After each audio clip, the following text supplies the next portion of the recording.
Hello friend, আবার চলে এলাম তোমাদের জন্য একটা দারুণ রেসিপি নিয়ে। আজকে করছি বাটার চিকেন। ভাবলাম সেই রেসিপিটা তোমাদের সাথে শেয়ার করে, আগেও করেছি। দেখো এখানে আমি একটা পেস্ট বানিয়ে নিয়েছি, আদা রসুন কাঁচা লঙ্কা পেঁয়াজ একটা পেস্ট বানিয়ে নিয়েছি। আর এখানে চিকেনটাকে আমি ম্যারিনেট করছি, তোমার আদা রসুন বাটা আর একটু সাদা তেল আর লবণ দিয়ে একটু ম্যারিনেট আর টক দই দিয়ে ম্যারিনেট করে রেখে দেবো আধা ঘন্টা মতন।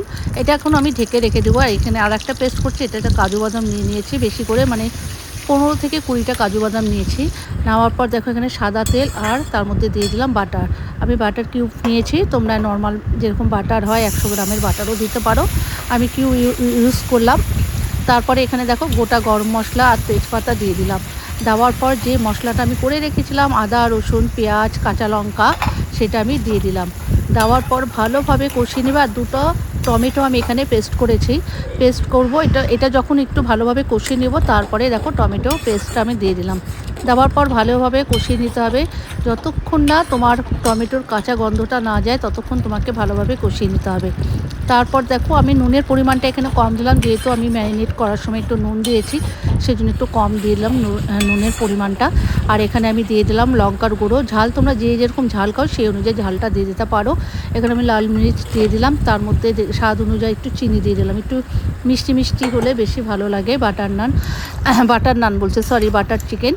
তারপর দেখো ভালোভাবে কষিয়ে নেওয়ার পর যে চিকেনটা আমি ম্যারিনেট করে রেখেছিলাম আধা ঘন্টা, সেটা দিয়ে দিলাম। এর মধ্যে আমি কিন্তু একটু গোলমরিচের গুঁড়োও দিয়েছি।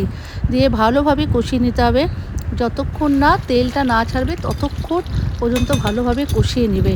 আর এত সুন্দর একটা গন্ধ বেরিয়েছে কি বলবো, মানে একদম হোটেলের মতো একটা গন্ধ বেরিয়েছে। ফ্লেভারটা ভালোভাবে কষাতে হবে। দেখো আমি ঢেকে ঢেকে রান্না করছি, তোমরাও ঢেকে ঢেকে করবে, বেশি আঁচ দেবে না, তাহলে ভালো সফট হবে না।